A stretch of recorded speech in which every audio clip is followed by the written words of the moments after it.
Bienvenue sur le podcast de la paye facile. Je suis la narratrice et je suis heureuse de vous présenter les conseils d'Anthony Rocca. Vous pouvez retrouver l'ensemble des conseils à l'adresse la-paye-facile.com. Vous pouvez aussi vous inscrire à la newsletter. La newsletter par mail vous offre tous les jours des conseils et des offres promotionnelles. Sans plus tarder, voici le sujet du jour. Les comptes rendus DSN. Pour s'assurer de la bonne qualité des DSN, vous devez contrôler les comptes rendus DSN mis à disposition par Net Entreprise suite à la mise en place de la norme NEOR, norme d'échange optimisé des retours sociaux. La qualité des données issues de la déclaration sociale nominative est devenue un enjeu majeur pour les organismes sociaux. Car c'est de la qualité des DSN dont dépendent les droits des salariés. C'est pourquoi, vous devez vous appuyer sur les comptes rendus issus de la norme d'échange optimisé des retours sociaux. Rappel, qu'est-ce que la DSN ? La DSN est un fichier dématérialisé produit par le logiciel de paye. Il regroupe des dizaines de formalités, un peu plus de 70, et est le seul moyen de transmission des droits des salariés.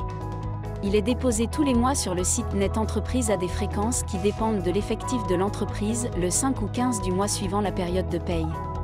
Les organismes sociaux réceptionnent les déclarations, en fonction des informations issues des déclarations sociales nominatives, attribuent des droits aux salariés.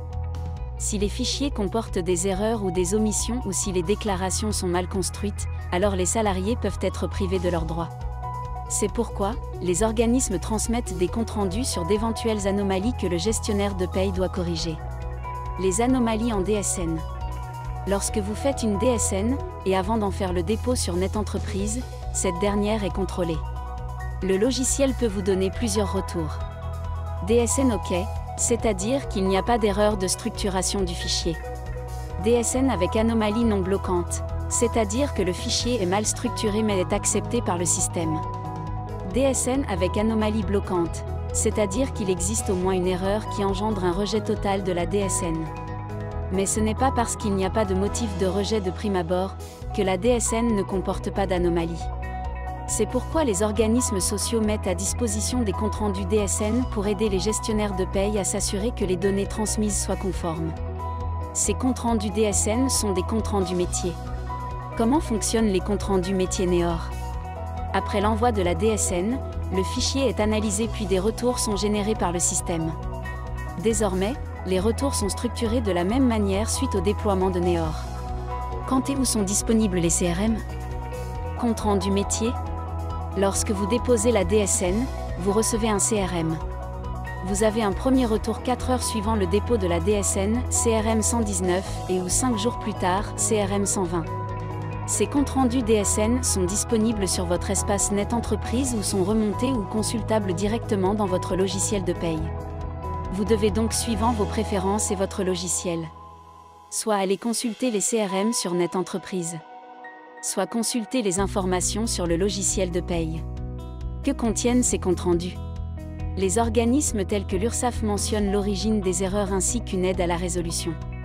Par exemple, vous serez informé si votre DSN comporte des erreurs de base ou de taux. Ou s'il y a des problèmes dans le calcul des exonérations telles que la réduction générale des cotisations ou les exonérations sur les heures supplémentaires, complémentaires. Que faire avec les comptes rendus ? Après avoir contrôlé les CRM, il faut apporter les corrections attendues. Il existe 3 cas de figure à prendre en compte pour les corrections. La DSN est conforme et le compte rendu DSN est OK. Dans ce cas, vous n'avez rien à faire. Le CRM indique des erreurs. Dans ce cas, vous devez apporter des corrections et là, vous avez 2 scénarios possibles en fonction de la date d'envoi de la DSN. Comment corriger les DSN en fonction des comptes rendus ? Vous êtes encore dans les délais de dépôt d'une DSN mensuelle. Si vous avez envoyé les DSN quelques jours avant les échéances du 5 ou du 15, vous pouvez faire une DSN annule et remplace. Et dans cette annule et remplace, vous intégrez les corrections en fonction des anomalies remontées par les CRM. Attention au délai à prendre en compte pour la DSN annule et remplace. Par contre, si l'échéance de la DSN est dépassée, vous devez apporter toute correction sur la mensuelle suivante. Pour ce faire, vous devez apporter les corrections et si besoin faire un bloc régule. Pourquoi fiabiliser la DSN ? La paye s'industrialise. La gestion de la paye est en train de devenir de plus en plus automatisée et standardisée.